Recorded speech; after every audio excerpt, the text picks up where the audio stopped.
Good morning. Please silence all electronic devices for the duration of the meeting. I'm Melanie Williams, and I'm the Operations and Safety Committee Chair. Welcome to the April 17th, 2023 Operations and Safety Committee meeting. The meeting format is hybrid. Quorum is physically present at the HART present at the HART Administrative Office, 1201 East 7th Avenue, Florida Conference Room, and the rest of the board members are participating via communication media technology. Please look at your screens of your devices. An image of the flag is displayed. Please join me in the Pledge of Allegiance. Allegiance to the flag of the United States of America and to the republic for which it stands, one nation, under God, indivisible, with liberty and justice for all. Thank you. Ms. Jackson, will you please take a roll call? Yes, ma'am. Committee Member Kemp? Here. Committee Member Knight? Here. Committee Member Schisler? Here. Committee Chair Williams? Here. You do have a quorum, Madam Chair. Thank you. Rules for the participation and roles and responsibility for the committee are provided in the packet. Next agenda item is public comment. There was no one scheduled to speak. Is there anyone present for public comment this morning? I apologize, Chair. We did have a last-minute written comment sent in. If I may go ahead and read that. Is that okay? Yes, thank you. Thank you so much.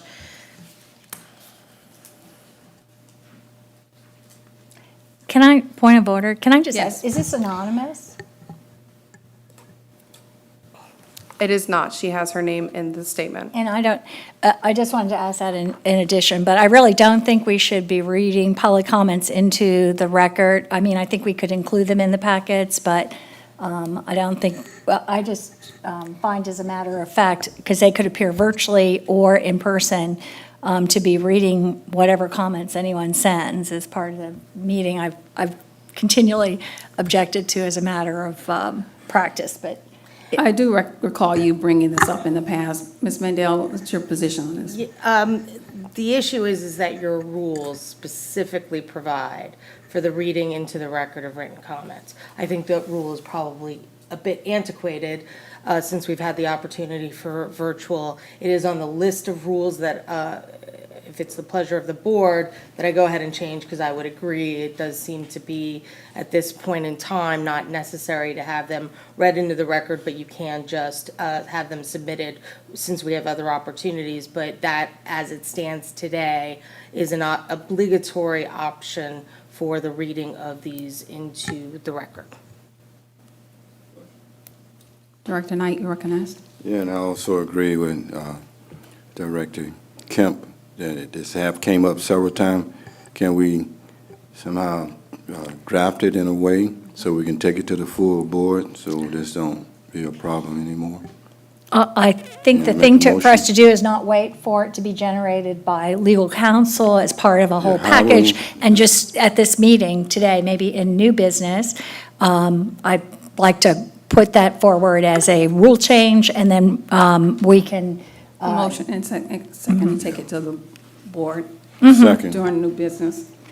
What I'll do is I'll have that item as a presentation as part of the general counsel report, that asking, because of the way our process works, I have to ask for the board to allow me to proceed forward. But if we go ahead and have that placed on new business, under the general counsel report as a specific item, I will at that point in time make that request so I can proceed forward with that. great.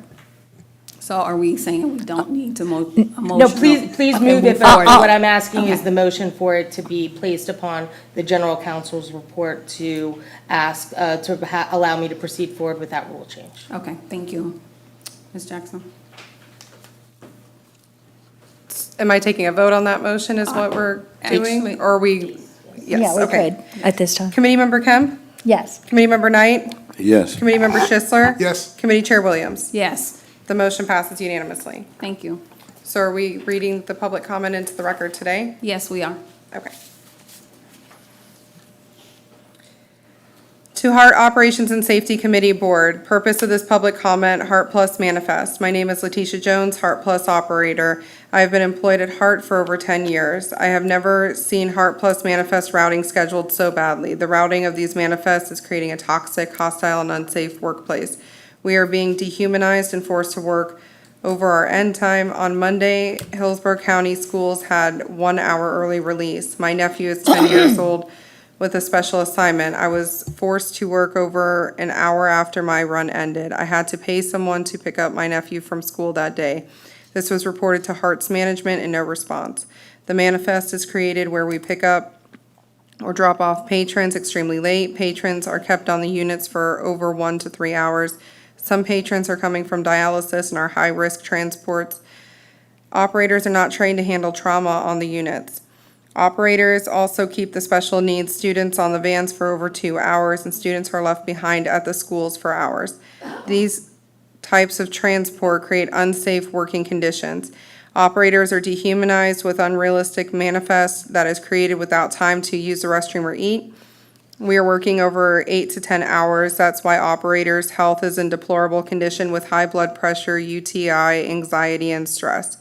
We need your support with accountability from the management to come up with a resolution to the issues.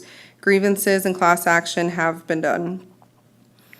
When we make complaints about the working conditions, operators have to deal with retaliation, abuse, and disrespect on all levels in the workplace. Thank you for the opportunity to speak. And that concludes all registered public comment. Thank you.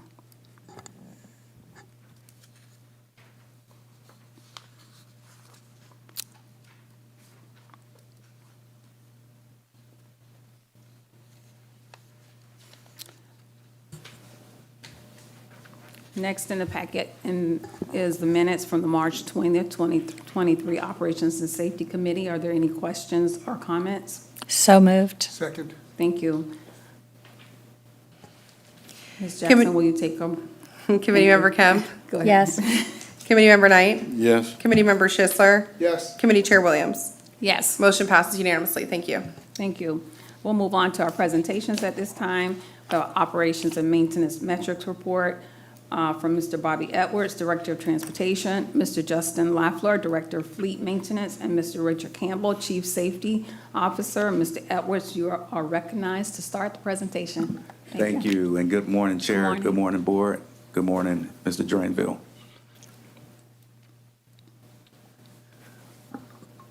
So we had a pretty good month for March with a total of 1,171,975 for ridership. That was for the month of February, we were at 1,043,462. So that was a drastic jump, with Streetcar setting another record-breaking month at 163. Last month, they were at 115. As you see here, the fixed route bus continues, the ridership continues to increase over a 6-month period. We've seen 30% fixed ridership increase since October 2021, and a 37% increase across all modes. As we look at the average weekly daily ridership, you see that the Route 34, the Route 6, the Route 1, and the Route 400 is still carrying the majority of our riders. And then, Ms. Williams, this is the graph that you asked us for. We continue to present this. This shows our top 5 ridership routes versus their on-time performance. And here you see the Route 1 at 71%, the Route 6 at 63%, the Route 34 at 74%, and the Route 400 at 78%, the Route 12 at 74%. So these 5 routes have a cumulative OTP month-over-month increase of 19% and 3% average increase in the month of March.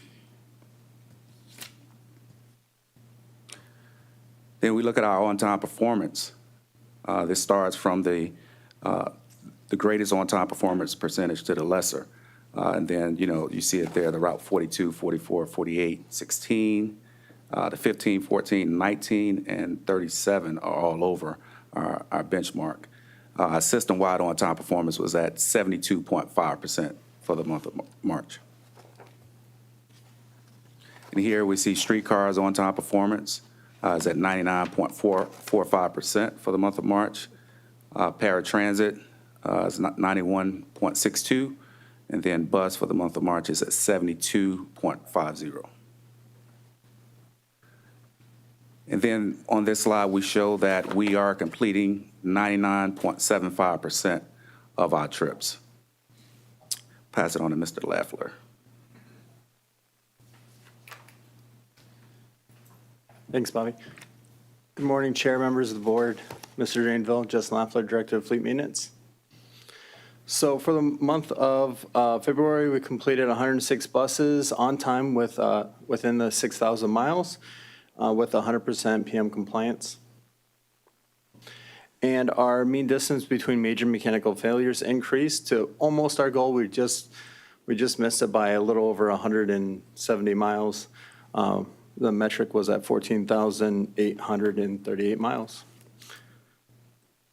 Next is Richard Campbell, Chief Safety Officer. Good morning, Madam Chair, Directors, Mr. Drainville. My name is Richard Campbell, and I'm the Chief Safety Officer, and I'll be reporting the monthly metrics for safety. So fixed route, as you can see, we had 0 fatalities. We had 4 injuries reported and 4 safety events. These are the protocols that were mandated by FTA to report through the PTASP, and we report these to NTD. Fixed route injury performance, you can see for the month of March, we had a little downtick. The 0.5 is our self-imposed. The FTA mandates that the transit agency impose their own metric.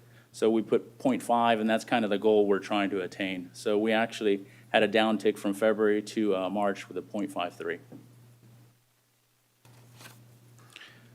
Moving on to fixed route safety, we had a little uptick. I believe probably that may be a little due to the enhanced ridership. And when it comes to the safety, a lot of that is out of our control. So we may have slip and fall, a couple rear end accidents, any type of injury such as that, which is a little difficult to control. So we had an uptick from previous month at 0.70 to 1.06. Paratransit and Streetcar, as you can see, we had 2 NDT reportables, 1 safety event, 0 fatalities, and Paratransit had no injuries or safety events to report. Any questions? Councilman Schussler, if you're recognized. My question's for the first set of reports on time performance. Can we quantify what level of road construction or how much road construction is contributing to the on-time performance issues of the bigger routes, like 6th route, for example? Yes, we can. We track our detours that's associated with the construction on the roads and things like that, so we could possibly bring it to the next committee meeting. I'm just curious. I mean, on the Route 6, how long is the route, and how many different construction issues are there that could be a significant contributor that's way out of your control? Right. Or way out of HART's control. And I think that's important information for us to at least know. Can't do anything about it, but at least we know what's going on. And as we share information with the public, that is something that they should know too. We may only be 63% on time, but there's 14 Right. construction projects within a 6-mile route. So that I think that's important for us to know. And then maybe we can talk to FDOT or the county. I don't know, what can be done, maybe nothing, but we need to know what that impact is on us. Thank you, appreciate it. Maybe recognized? Yes. And I would say, in the past, we have reported on the number of active detours, so we could actually have that in the presentation, overall or specific routes. That'd be good. Okay.